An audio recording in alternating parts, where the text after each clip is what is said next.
Olá, pessoal, voltando aqui para a segunda parte do nosso 35º CV Connect Esportes, 35º episódio do CV Connect Esportes no YouTube, terceiro no Spotify, lembrando, nos sigam no YouTube e também no Spotify. Estamos em múltiplas plataformas, vamos dizer assim.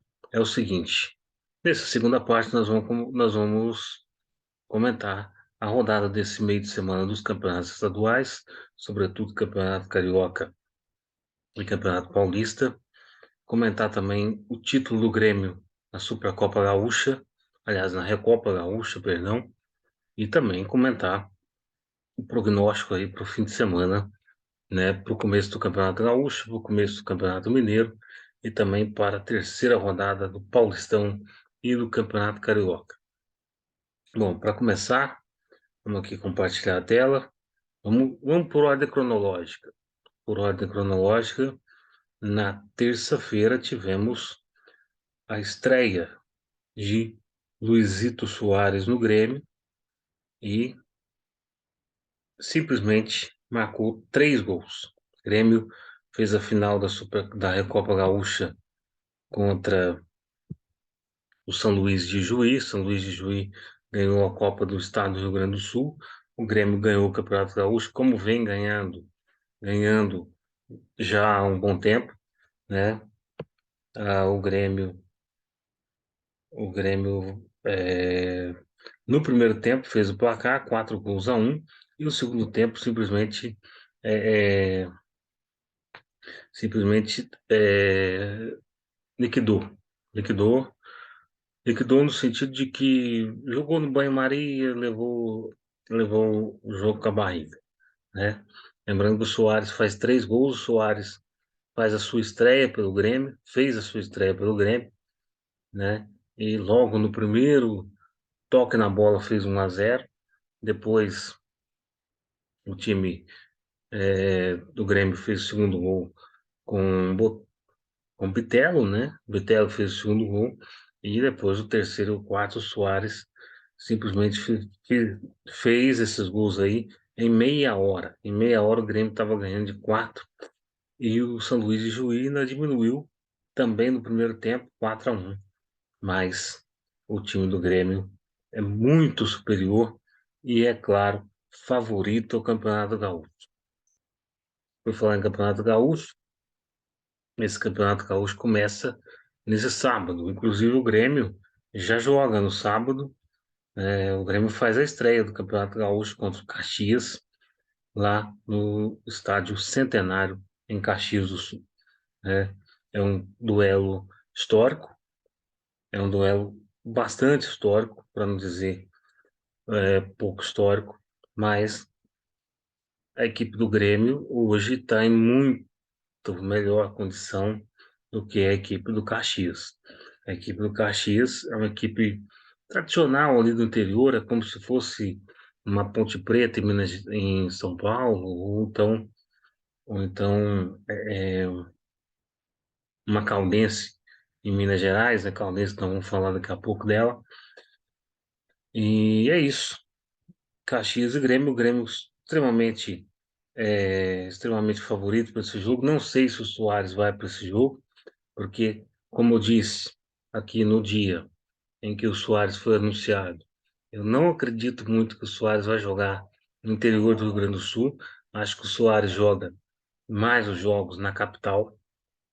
Então, a equipe é, do Grêmio tem totais condições, além de ter vencido por 4-1 o São Luís de Juí, tem total condição de estrear ganhando o Campeonato Gaúcho e é, obviamente, o grande favorito a ganhar o Campeonato Gaúcho.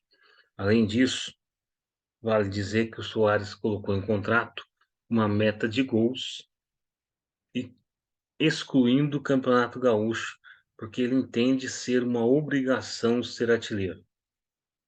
Então, o nosso glorioso Luís Soares vai para cima de todo jeito, mas não creio que ele vai estar nesse primeiro jogo. Talvez esteja ali no segundo, por aí.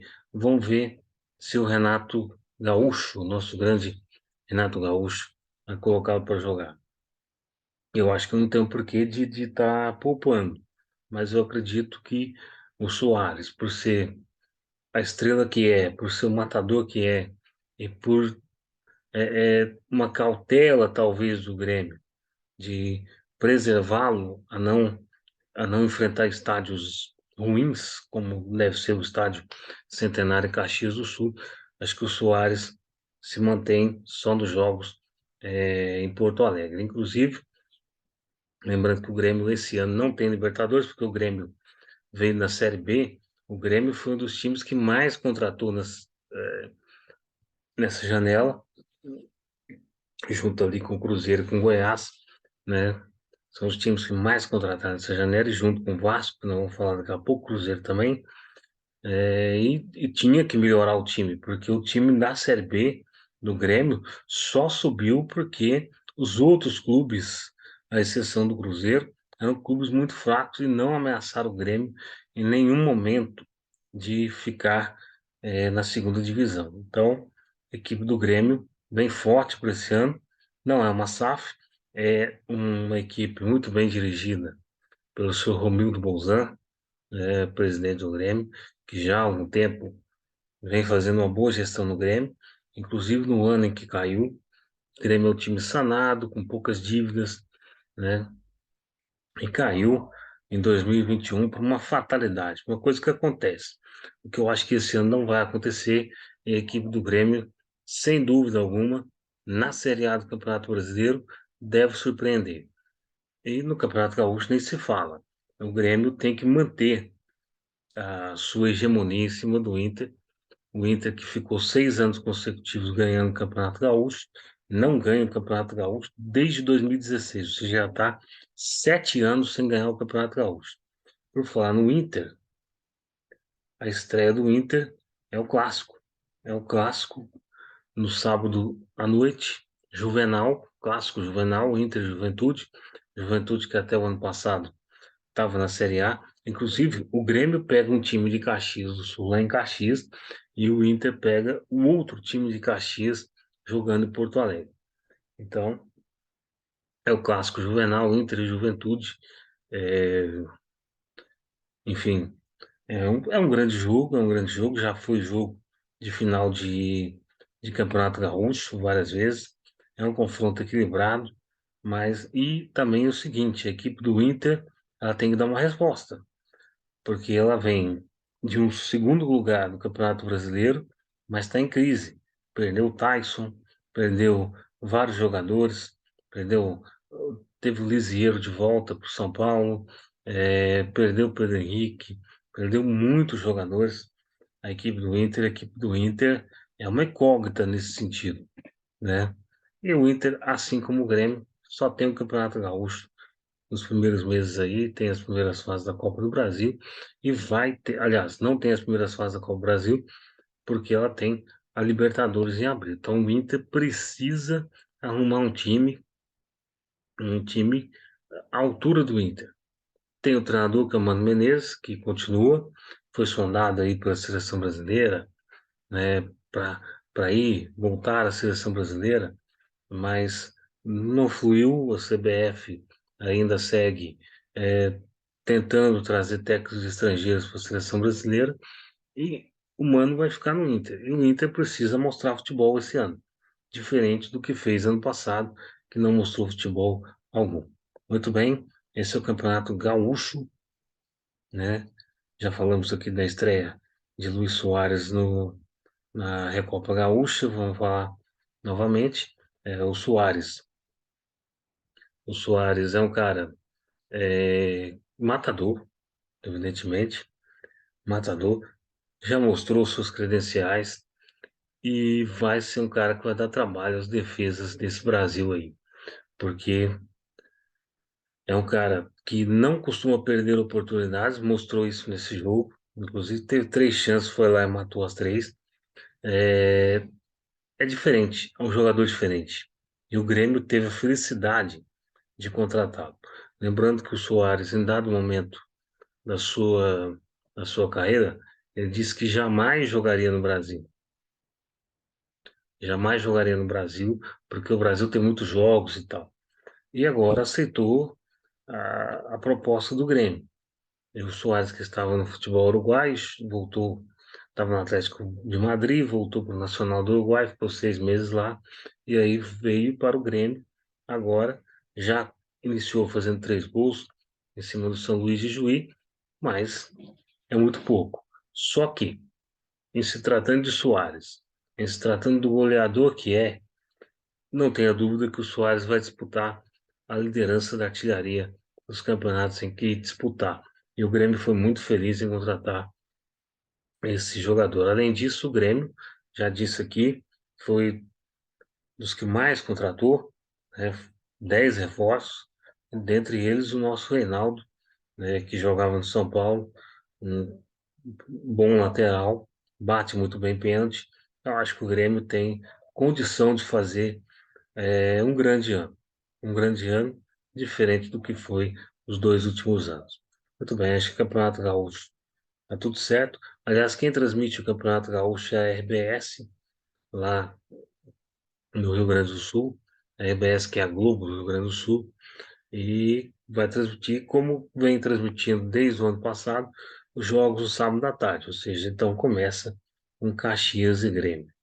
Beleza? Então, é o seguinte, então vamos passar para a rodada desse meio de semana. Vamos passar aqui para o Campeonato Carioca. Campeonato Carioca, que está na sua segunda rodada. Fluminense, vamos começar por ordem cronológica. Fluminense, no último sábado, venceu. Aliás, no último sábado, não, perdão, na próxima terça-feira. Na última terça-feira, venceu o Nova Iguaçu. Fluminense, naquele banho-maria, venceu por 1-0 a equipe do Nova Iguaçu, dentro do Maracanã. O time do Nova Iguaçu é um time como todos os times do interior do Rio de Janeiro. É um time fraco, é um time que não vai fazer frente aos quatro grandes. O Fluminense fez o dever de casa. O Fluminense assumiu a liderança do Campeonato Carioca. Daqui a pouco nós vamos passar a tabela. O Fluminense fez 1-0 com o Lima, jogou os 2 jogos que fez. Aliás, o Fluminense ainda não assumiu a liderança. O Flamengo tem um jogo a mais, né? Corrigindo. Então, inclusive, está aqui a tabela do campeonato, depois a gente mostra. O Fluminense, mais uma vez, peraí, o Fluminense venceu a equipe do Nova Iguaçu 1-0, 44 do primeiro tempo, como está aí na tela. Está indo tranquilamente, está fazendo o seu e não deve ser muito incomodado nesse Campeonato Carioca. Lembrando que o Fluminense também só tem o Campeonato Carioca nos 3 primeiros meses, então o Fernando Diniz está colocando a equipe principal justamente para poupar um pouco mais à frente, porque a Libertadores vem só em abril, e o Fluminense só joga a Libertadores em abril, na fase de grupos. Então, a equipe do Fluminense foi muito bem. Está sendo muito bem gerida pelo Fernando Diniz desde o ano passado, e dessa vez não teve o Hélio do Cano, mas teve o Hélio de Lima, que venceu, que fez o gol contra o Nova Iguaçu, 1-0, né? Passando agora para o Flamengo, Madureira e Flamengo. Vamos passar aqui rápido. 0-0. Terceiro jogo do Flamengo no ano. O segundo jogo com o Flamengo completo. É o seguinte: a torcida do Flamengo não tem paciência nenhuma, né? Já estão querendo rifar o Vitor Pereira de lá, falando que é o novo Paulo Souza e tal. Calma, pessoal, calma, calma, porque ainda é começo de trabalho, ainda é trabalho ainda muito promissor ainda. Acho que o Vitor Pereira tem condição de fazer esse time jogar, mas ele é um pouquinho professor Pardal. A gente tem que concordar nisso, né? E eu achei assim um pouco precipitado uma matéria que eu li dizendo que o Vitor Pereira está entre a cruz e a espada. É o seguinte, o Vitor Pereira precisa ganhar do Palmeiras na Supercopa. E nós vamos comentar aqui a Supercopa, os jogos. O Vitor Pereira precisa ganhar o Palmeiras. Simples assim. Ele ganhando do Palmeiras, ele tem a chancela para seguir. Se ele perder do Palmeiras ou empatar, ele ficará com muita desconfiança em cima do trabalho dele. Não sei se a torcida do Flamengo pedirá a saída dele. Eu acho que não, porque ainda é muito cedo. Mas já estão criticando a forma com que ele está gerindo o time, colocando meio campo na defesa, atacante no lateral. Então, assim, eu não entendi. Eu também não entendi o porquê que o Vitor Pereira fez isso, sendo que ele tem um time encaixadinho, ele tem um time que joga bem, que fez um primeiro jogo interessante contra uma portuguesa carioca, que era uma portuguesa carioca fraquíssima, mas o Madureira também é fraco. Em vista do Flamengo, é fraco. Então, assim, o empate em 0-0 é um empate que é ruim. Claro que tem, todo time tem o seu dia de jogar mal. Todo dia, todo time tem o seu dia de jogar mal. Só que ao mesmo tempo, quando há uma disparidade dessa, mesmo você jogando mal, você tem que ganhar, você tem que massacrar o adversário, você tem que sufocar o adversário, enfim. Foi o que o Flamengo não fez. Foi o que o Flamengo não fez. Então, a equipe do Flamengo deveu sim nesse jogo, mas também sentiu as mudanças do nosso glorioso técnico Vitor Pereira. É uma formação que o Flamengo não havia jogado ainda, mas jogou mal de toda maneira. Então, o time do Flamengo precisa encontrar um jeito antes do jogo com o Palmeiras, encontrar uma forma de ajeitar a casa. Não é uma terra arrasada, não é, não é nada disso. É uma forma de encontrar um jogo que bata com o que o Vitor Pereira pensa de futebol. Inclusive, o Vitor Pereira disse que vai jogar com o time titular também no fim de semana. Eu acho arriscado, porque você, assim, eu acho que tem que ter ritmo de jogo, tem, mas ao mesmo tempo você pode perder um cara por lesão na véspera de um grande jogo. Então, não dá. Não dá para gente pensar que esse Flamengo vai encaixar contra o Palmeiras, mas precisa encaixar, principalmente contra a equipe do Palmeiras e também no Mundial de Clubes. O Flamengo vai disputar o Mundial de Clubes no começo de fevereiro e nós vamos estar aqui comentando também. Então, o 0-0 é justo. E pelo lado do Madureira, é o seguinte: primeiro, eu sou contra, totalmente contra, um time disputando um estadual levar para um outro estado o jogo. Sou completamente contra. Além disso, é o seguinte: vamos pensar com os miúdos. O adversário é o Flamengo, certo? Você levou o jogo para Cariacica para ganhar dinheiro. Não dava para fazer isso no Maracanã? No Maracanã, talvez ganhasse até mais. Até mais. Mesmo que seja um terreno do Flamengo, que o Flamengo joga melhor e tal, joga melhor e tal, que saiba como é que é o estado, mas, cara, vai encher de flamenguista. 60 mil pessoas. Você vai pagar uma parcela lá pro Maracanã, mas ao mesmo tempo o bolo do dinheiro é teu. E tu ganha muito mais do que você gasta. Penso eu assim. Não sei como é que é os gastos totais. Mas em Cariacica você tem logística de viagem. Você tem o público que foi pela metade do estádio. Você tem ambulância que estava com remédio vencido. No Rio, provavelmente isso não teria. Então, acho que o Madureira faltou pensar um pouquinho nessa gestão aí. O Flamengo vai ter torcida no país inteiro, mas no Rio de Janeiro já havia colocado 52 mil pessoas no domingo. O Flamengo colocaria também 55, 60 mil contra o Madureira. O mando do Madureira, o Madureira faturaria o dinheiro. Então, assim, faltou um pouco de planejamento para o pessoal do Madureira. Vamos passar agora para o Botafogo, agora nos jogos de quinta-feira.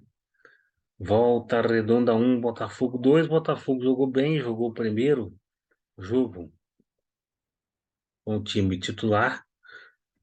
Havia estreado com o time sub-20, não sei por quê. Agora está jogou com o time titular e venceu com certa folga a equipe do Volta Redonda. Eu acompanhei esse jogo na Botafogo TV, pelo menos o primeiro tempo. E sim, o Botafogo se apresentou de uma maneira muito boa, se apresentou de uma maneira muito boa. E, claro, Volta Redonda é um time fraco. A gente tem que avaliar isso. Mas Botafogo está se ajeitando.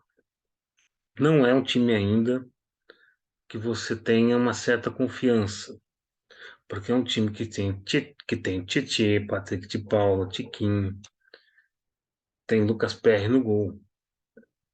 Então é um time ainda que já demonstrou, desculpa, gente, que já demonstrou num passado recente que não é um time totalmente confiável, que é um time de lampejos.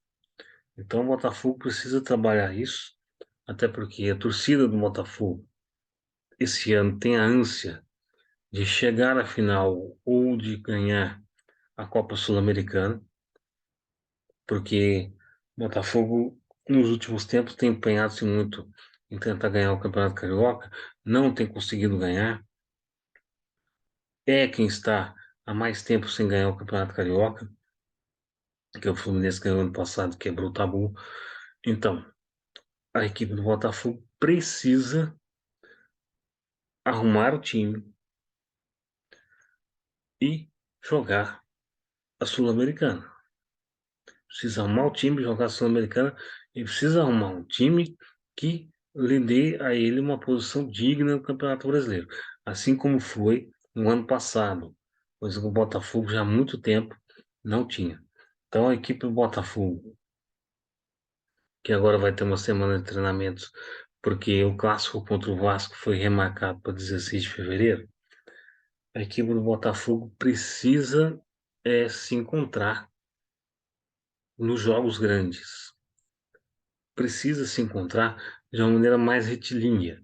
Não é uma equipe que joga bem 3/4 de um jogo.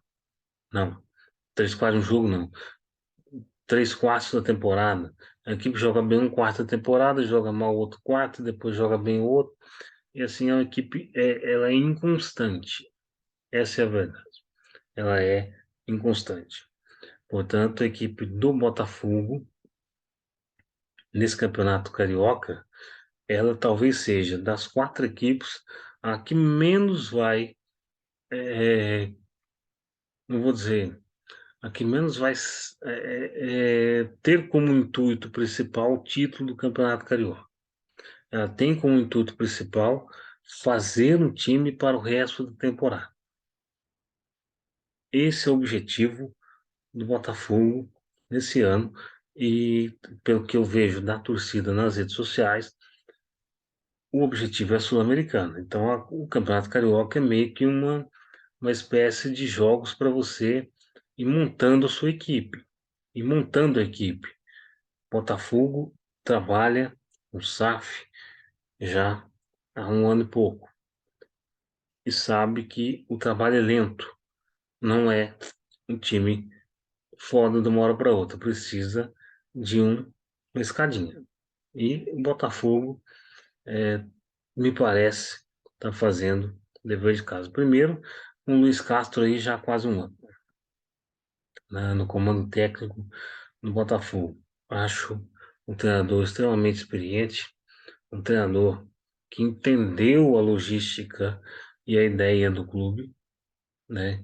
A ideia do clube de reconstrução, de reformulação, e está entendendo ainda, entendeu boa parte, ainda continua entendendo. É um técnico inteligentíssimo, né? Mas é um treinador que tem pouca coisa nas suas mãos para fazer um time brigar por um campeonato brasileiro, por exemplo, por uma Copa do Brasil, enfim. Então, é isso, é um trabalho de formiguinha. Nós vamos ver um Botafogo grande da agora para frente. E é isso. Vitória de hoje foi uma vitória absolutamente tranquila, apesar do gol do Volta Redonda, né, que foi em cima do segundo gol do Botafogo, mas o Botafogo não correu assim grandes riscos para tomar um empate. Volta Redonda, que tem mais nome do que futebol, né? Volta Redonda já há algum tempo tenta ser a surpresa do interior e não consegue, porque falta a Volta Redonda uma inspiração, falta um estímulo, né? Um estímulo, alguém que vai lá, puxa a orelha do pessoal e fala assim, ó, vocês vão querer jogar ou não? Volta Redonda não aperta. Volta Redonda tem mais nome do que time. Essa é a verdade. O Volta Redonda sempre que precisou subir de divisão no Campeonato Brasileiro, ele pipocou. Então agora no Campeonato Carioca também pipoca em cima dos grandes. E é um time que tem a condição de ser o quinto maior do Rio. Só não é porque não quer. Essa é a verdade. Muito bem, para fechar o Campeonato Carioca agora, vamos falar do Vasco. Vamos falar do Vasco. O Vasco empatou com o Audax. O Vasco que segue com o seu time C no Campeonato Carioca. Segunda partida do Vasco. E a segunda e última com o time C. O Vasco até que jogou bem hoje contra o Audax, saiu perdendo, né, como você pode ver. Como você pode ver, saiu perdendo, mas buscou um empate e também teve condições de virar o jogo, mas não conseguiu, concretizar as chances em gols. Eu assisti esse jogo. Eu assisti esse jogo pelo site da Bandeirantes, da TV Bandeirantes, e vou dizer uma coisa para vocês: é o seguinte, a gente sempre vai aqui, além de analisar os times, analisar também as transmissões. E a transmissão da Bandeirantes foi um negócio de botar a mão no rosto e falar que vergonha, que vergonha. Assim, não ter, vamos ponderar aqui um pouco para não ter nenhum problema jurídico. É o seguinte, nós tínhamos lá Rob Porto, narrador, Carlos Alberto, comentarista, e Ricardo Rocha, o outro comentarista. É o seguinte, que o Ricardo Rocha e o Carlos Alberto jogaram futebol bem, a gente sabe. Agora, para comentário, não dá. Não dá. Eu acho o seguinte, várias e várias vezes interpelaram o narrador. O narrador estava falando, às vezes queria fazer um anúncio, queria chamar um repórter no estádio, e eles falaram, só um minutinho, só um minutinho, só um minutinho. Posso falar aqui? Posso falar aqui? Não. E assim, a gente tem que ponderar aqui para não tomar processo. Essa aqui é a verdade. Então, assim, vamos lá. Primeiro, todo mundo sabe que o Vasco da Gama está jogando com o seu time titular a Florida Cup e enfrentou o River Plate na terça-feira passada, né? Perdeu de 3-0, tomou um vareio de bola. Só que, cara, o Vasco não foi lá para ganhar jogos.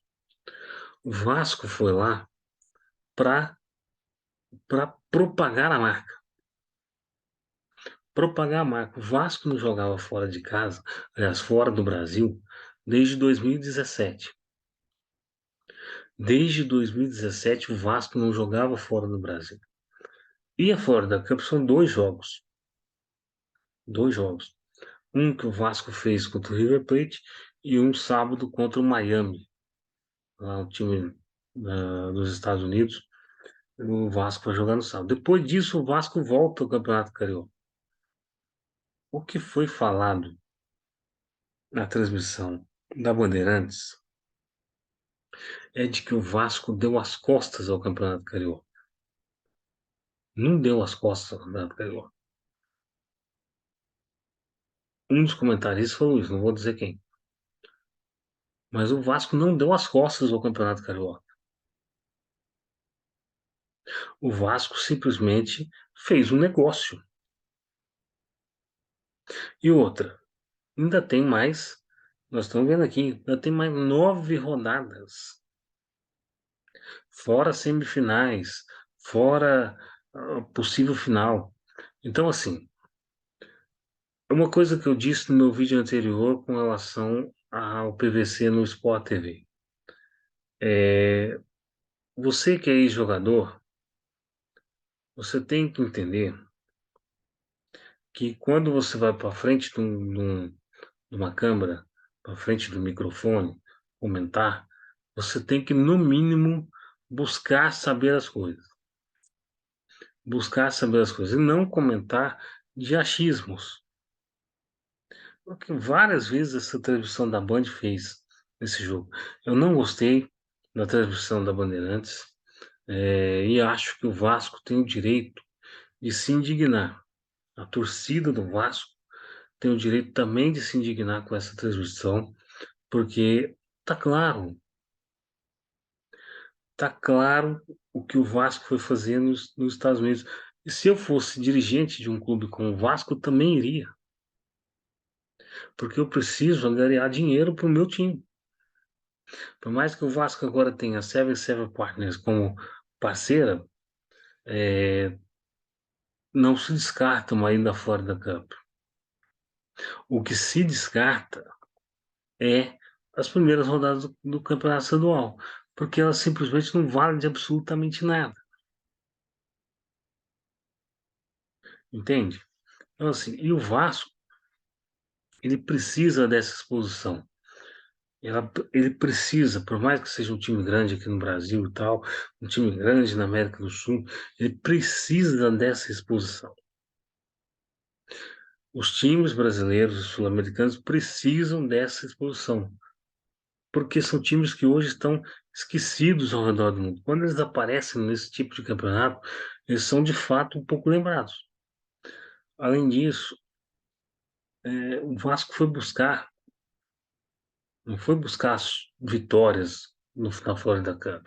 O Vasco foi buscar o reconhecimento internacional, perdido já há muito tempo.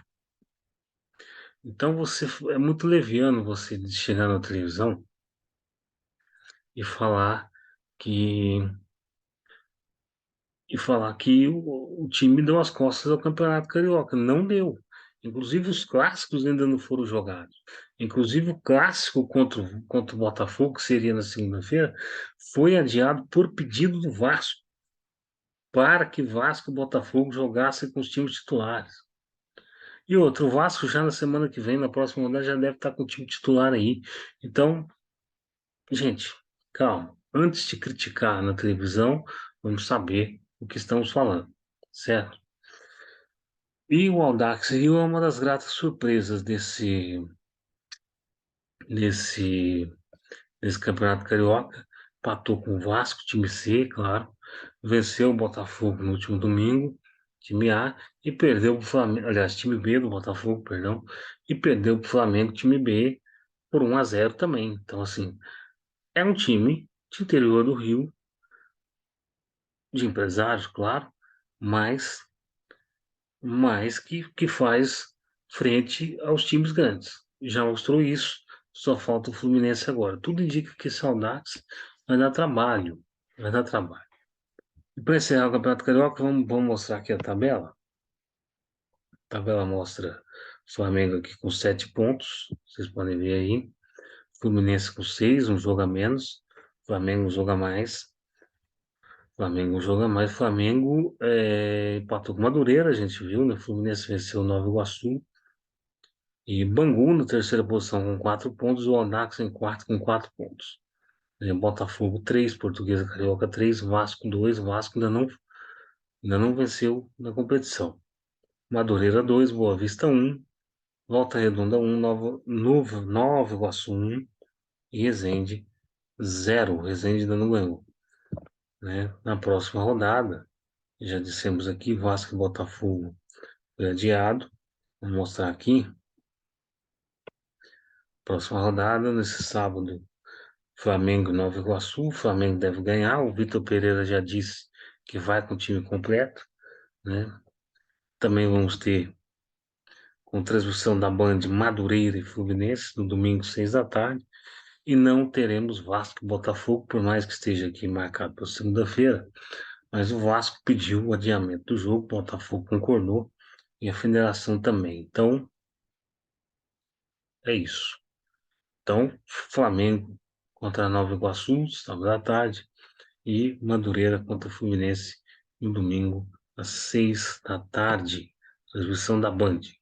E o Flamengo e Nova Iguaçu, transmissão do Band, no Band Esportes, né? Agora vamos falar do Campeonato Paulista.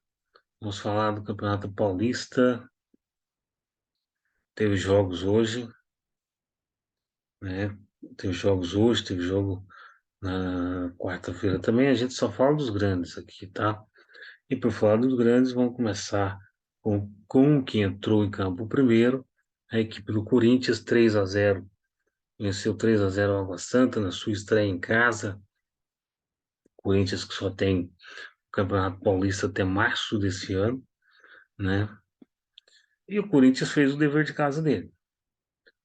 Fez o dever de casa, fez 3-0 contra a Água Santa, sem nenhuma dificuldade. A equipe do Água Santa é uma equipe do meio para baixo fraca, do meio para defesa, tô falando fraca, do meio para frente ainda mostra alguma coisinha, até porque o Cássio fez algumas defesas importantes, não muitas, mas fez. Diferente do que aconteceu na primeira partida contra o Bragantino, onde o Corinthians merecia tomar 8-0, né? Agora não, o Corinthians venceu bem, venceu de forma categórica, de forma tranquila, né? Arena Corinthians cheia, como sempre, mas uma coisa a gente tem que alertar: Fernando Lázaro precisa melhorar a defesa, precisa arrumar também um substituto para o Renato Augusto, precisa arrumar um substituto para o Duqueiroz. Por que que eu estou dizendo isso? Porque sem o Renato Augusto, sem o Duqueiroz, o Corinthians é outro time. Outro time. Eles são Renato Augusto dependência do Corinthians. Depende muito do Renato Augusto. O Renato Augusto articular, o Renato Augusto sem a bola tem que orientar a defesa. O Duqueiroz também do mesmo jeito. Então depende muito do meio-campo. E se um dia esse meio-campo faltar, o Corinthians, como foi domingo passado, o Corinthians vai sofrer demais, principalmente na Libertadores da América. O Corinthians é mais um desses times que está no hall de times que só vai estrear na Libertadores em abril, né? Então tivemos aí Yuri Alberto abrindo o placar, fazendo o primeiro gol do Corinthians no ano, e o Roger Guedes fazendo os outros dois, mas assim, foram gols absolutamente fáceis, né? Porque a defesa do Água Santa é uma defesa absolutamente ingênua. Então o Corinthians jogou pro gasto, não vou dizer que jogou bem, né? Jogou pro gasto, pegou um adversário fraco pela frente, diferente do Bragantino, e diferente dos que vão vir por aí, né? Mas venceu, e é o que importa. 3 pontos na conta aí para a equipe corintiana que está no grupo A da competição. Paulistão jogado por grupos A, B, C e D. Muito bem, vamos agora para o segundo grande que jogou. Guarani venceu o Santos 2-0. Santos preocupa e preocupa muito. Eu assisti esse jogo, aliás, assisti o do Corinthians também. Desculpa, gente. Assisti o do Corinthians também. E o Santos preocupa demais, gente. O Santos é um time baixo, é um time que não é ligeiro, é um time que cisca muito e não bate em gol. É um time que não tem um poder ofensivo tão grande e o Santos preocupa muito para esse ano. O Santos, sem dúvida alguma, vai disputar o rebaixamento, vai disputar o rebaixamento para a Série B esse ano. Sem nenhuma dúvida. Não jogou absolutamente nada contra o Guarani. O Guarani foi mandante do jogo. Claro, a gente tem que contar que lá em Campinas estava chovendo, o campo estava totalmente encharcado e tal, mas o pênalti no começo do jogo ditou o ritmo e o Guarani simplesmente deitou e rolou para cima do Santos. Inclusive, o segundo gol do Guarani é em decorrência de um cruzamento na área. Cruzamento na área, a defesa do Santos ficou olhando o Nicolas Careca subir e cabecear e fazer o gol. Então, assim, o time do Santos, se não der uma mexida drástica no time do Santos, já deu uma mexida tão drástica, mas assim, não é a característica do Santos, né, de ficar na retranca, porque o nosso Odair Helma, que é o treinador do Santos, gosta muito disso. Apesar do Santos ter dado 14 chutes no gol, o Santos não jogou patavina. O Guarani mudou, aliás, o Guarani mandou integralmente no jogo. Integralmente do jogo, do começo ao fim. E a equipe do Santos vai penar bastante esse ano. Com certeza vai penar bastante esse ano. E vamos agora para o próximo grande aí já, o jogo de hoje. São Paulo, que é a melhor hora desse programa, conseguiu vencer com 10 jogadores, um campo totalmente encharcado, saiu atrás e conseguiu virar a partida. Bom, primeiro que o goleiro Rafael não tem culpa nenhuma no gol que sofreu. Um gol de um chute muito forte do centroavante ali do Ferroviário. Um chute muito forte, foi no ângulo muito indefensável o Gabriel, o Rafael, perdão, e o Ferroviário saiu na frente. Depois disso só deu São Paulo. São Paulo, claro que o jogo foi muito prejudicado. O jogo foi muito prejudicado pelo estado do gramado, pela chuva torrencial que caiu em Araraquara antes. Então foi um jogo muito mais guerreado do que jogado. Muito mais guerreado do que jogado. Então a equipe do São Paulo mereceu ganhar porque jogou melhor que o Ferroviário. O Ferroviário fez 1-0 e se trancou lá atrás. São Paulo não. São Paulo tomou um gol e diferente de tempos anteriores, onde o São Paulo sentiu o golpe, esse time não sente o golpe. Ele vai, busca o empate, vai, busca a virada, e foi o que aconteceu no comecinho do primeiro tempo. Empatou lá com o Pablo Maia, aliás, com o David Corrêa, o Pablo Maia foi expulso logo depois, né? Aliás, uma entrada que o Pablo Maia, pelo amor de Deus, né?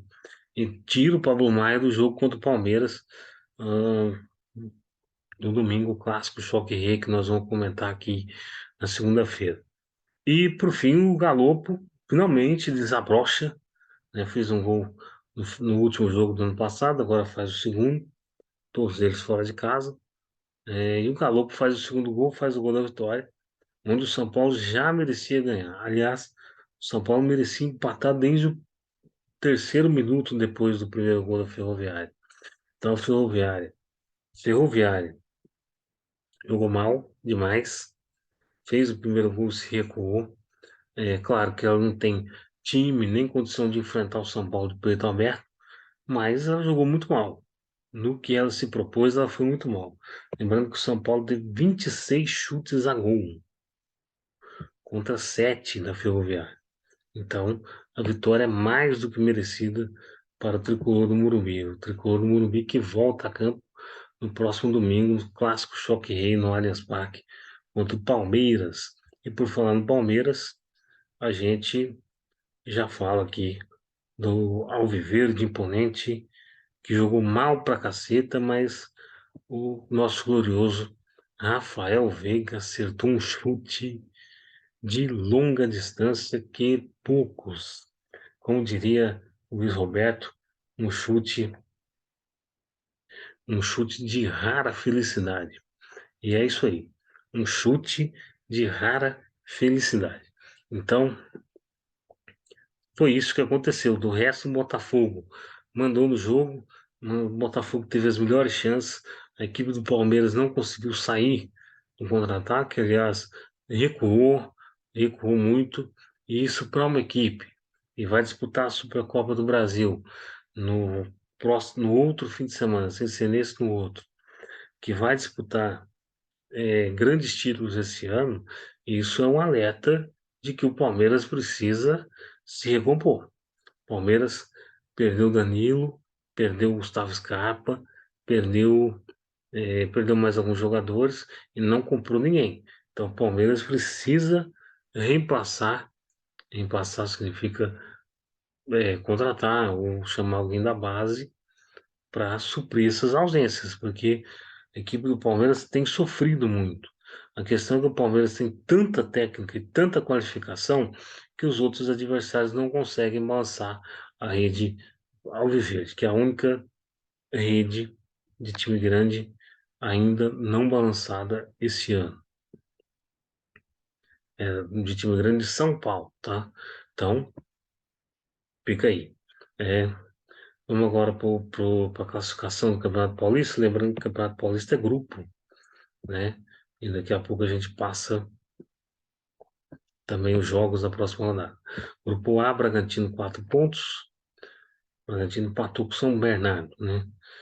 Botafogo, Ribeirão Preto, 3, o Santos, 3 e Inter de Limeira, 3. O Santos estaria fora hoje se terminasse assim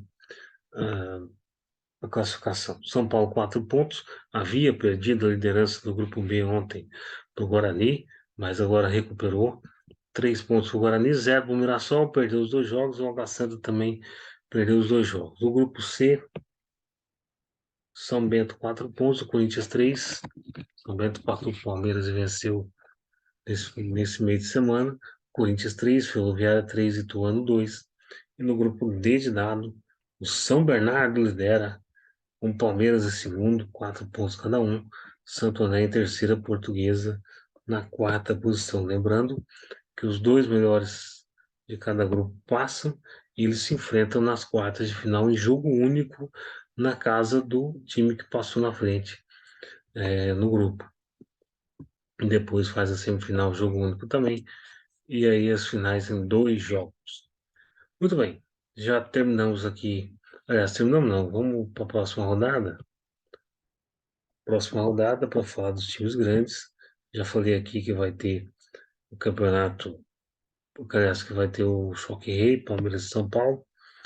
Mas o Corinthians joga primeiro, joga contra a Inter de Limeira, 6h30 da tarde, em Limeira, no sábado. No domingo, Palmeiras e São Paulo, que é o jogo da Record TV na televisão, né? Inter de Limeira e Corinthians é o jogo do TNT Esportes. E às 6h30 no YouTube, São Bernardo de Santos, estádio 1º de Maio, estádio do Santos. Muito bem, vamos dar uma pincelada agora no Campeonato Mineiro. Campeonato Mineiro que vai começar nesse fim de semana. Lembrando que o Ipatinga está suspenso por conta de tudo aquilo que nós falamos na segunda-feira com o nosso grande jurista Vinícius Alvarenga,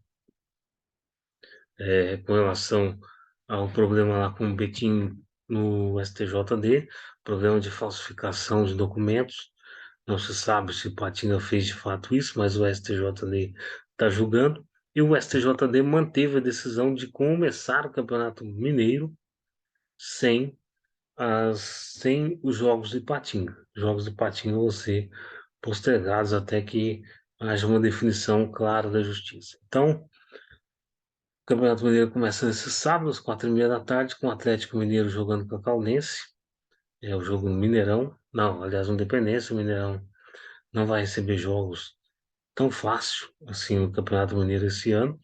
Atlético Mineiro que contratou muito bem, tem muita expectativa da equipe do Atlético Mineiro em cima da equipe que o Cudê trabalhou.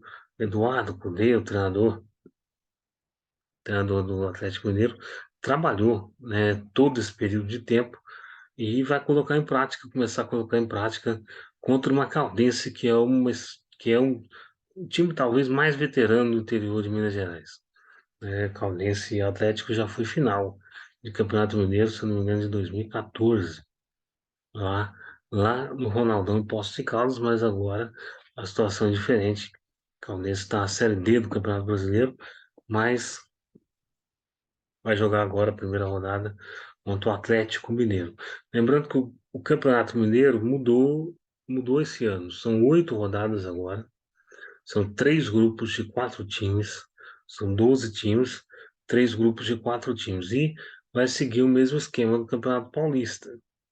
Não é mais, não é mais pontos corridos. Pontos corridos para depois os quatro que mais que mais fizerem pontos irem para a semifinal. Agora não. Agora é o seguinte: os vencedores de cada grupo vão para a semifinal e o melhor segundo colocado também vai para a semifinal. E aí fazem lá um sorteio, alguma coisa assim, e define os duelos. Semifinal com dois jogos e final com dois jogos também esse ano. Campeonato Mineiro. Atlético Mineiro que queria estrear o estádio no Campeonato Mineiro esse ano, a Arena MRV, mas por conta das fortes chuvas que estão aqui que estão aqui no estado de Minas Gerais, o Atlético vai ter que estrelar esse estádio lá em agosto. Em agosto, no meio do Campeonato Brasileiro, Atlético que pensa em trazer é, um adversário internacional para poder estrear esse estádio. Eu acredito, o Olímpia foi sondado, mas o Olímpia do Paraguai é, não tem tabela para isso, então tudo indica que pode ser um Boca Juniors ou pode ser uma equipe brasileira, a equipe que vai jogar o primeiro jogo lá na Arena MRV frente ao Atlético Mineiro, jogo de abertura. Muito bem, o Atlético é disparado o time mais forte desse Campeonato Mineiro. É claro que o Cruzeiro, vamos falar daqui a pouco, o Cruzeiro também se reforçou muito bem, mas o Cruzeiro ainda vem de uma Série B, vem de anos terríveis, então ainda não se compara ao elenco do Atlético Mineiro. O Atlético Mineiro montou um elenco interessante, está montando um elenco interessante, trouxe Paulinho, ex-Vasco, que estava jogando na Alemanha, trouxe Igor Gomes, trouxe Patrick, que estava no São Paulo, além, claro, de ter perdido o Nath Fernandes, que para mim era o motor desse meio-campo, e perdeu o Jair também. Perdeu o Nath Fernandes para o River Plate e o Jair para o Vasco. Aliás, eles se encontraram lá na Florida Cup, né? O Atlético vai jogar com a Caldense, primeiro jogo, transmissão da Globo Minas. A Globo Minas passa o Campeonato Mineiro é, nesse sábado, 4h30 da tarde. Enfim, o Atlético é o grande favorito ao Campeonato Mineiro, e mas o Cruzeiro e o América são um encalço para o Galo. Por falar em Cruzeiro, o Cruzeiro estreia também no sábado,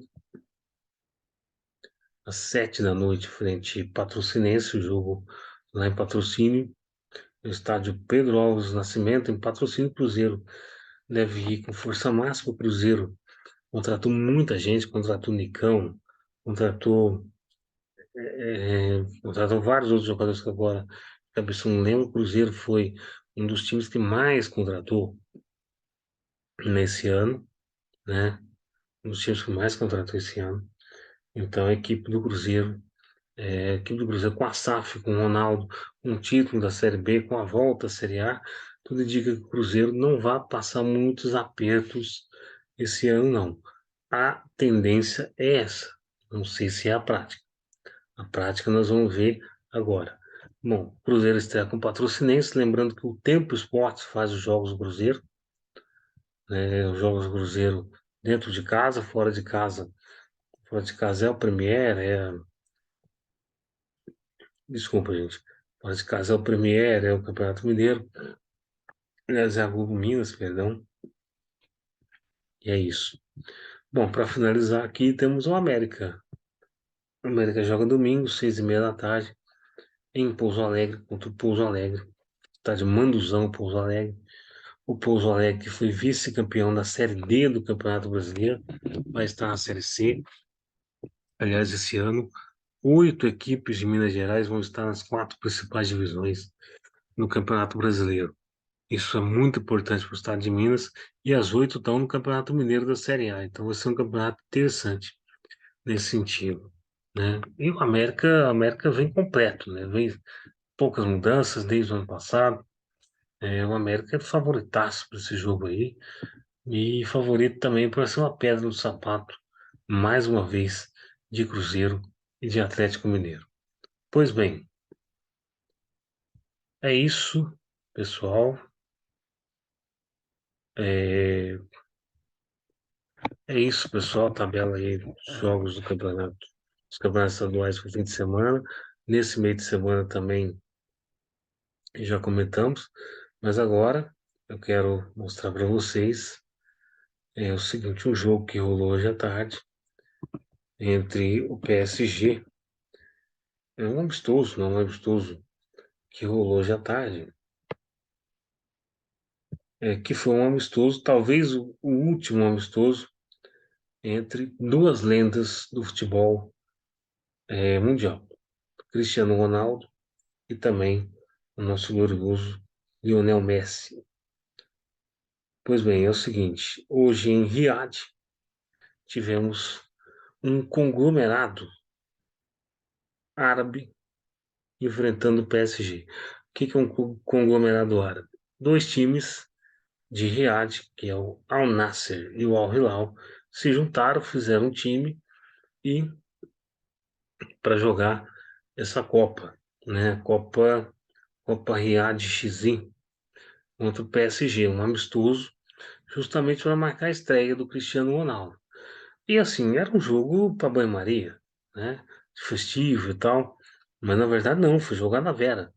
E por 60 minutos, todas as feras estavam. Estava o Mbappé, Messi, Neymar, o próprio Cristiano Ronaldo, e ambos saíram ali com 60 minutos de jogo. E o PSG, logo no primeiro instante, fez 1-0 com o Lionel Messi. Lionel Messi deixou o dele, né? Depois o nosso glorioso Riad empatou de pênalti com o Cristiano Ronaldo. Depois o Marquinhos fez 2-1. Aí o Neymar perdeu um pênalti ainda no primeiro tempo. E na sequência o Cristiano Ronaldo empatou 2-2. O primeiro tempo foi 2-2. No segundo tempo o PSG mostrou sua força, né? Sérgio Ramos começou marcando 3-2. Aí o Mbappé fez 4-2. Aliás, houve um empate, né, do Jean Hilson. Uma grande festa, essa que é a verdade.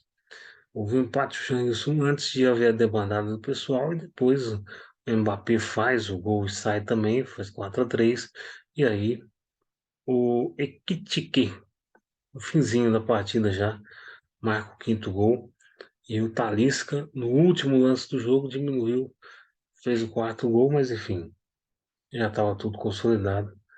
E foi uma grande festa, uma grande festa. Mais mesmo para propagar o futebol na Arábia Saudita. Aliás, a Arábia Saudita tem recebido muitos eventos, recebeu a Supercopa da Espanha, recebeu a Supercopa da Itália, vai receber a Supercopa da Argentina, agora recebeu esse amistoso, tudo para a campanha da Arábia Saudita 2030, para 2030 para sediar a Copa. A FIFA disse que vai fazer aqui na América do Sul, mas os sauditas estão confiantes que vão receber essa Copa em 2030. Então, por isso, estão fazendo vários eventos, né? E esse foi mais um evento. Além de estrear o nosso Cristiano Ronaldo no Al Nassr da Arábia Saudita. Muito bem, foi um grande jogo, transmitido pela ESPN, mas, enfim, é isso. Pessoal, é o seguinte, nosso CV Connect Esportes fica por aqui, né? Mais uma vez, muito obrigado a todos vocês. Lembrando que você que está no YouTube, você que está no Spotify, você pode nos seguir, nos curtir, compartilhar e ativar o sininho para receber as notificações. E é isso, voltamos amanhã. Amanhã temos um grande programa aqui para falar de carnaval.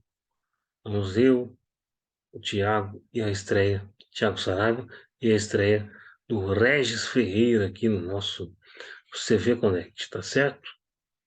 Um abraço a todos. O CV Connect Esportes volta segunda-feira, tá bom? Até.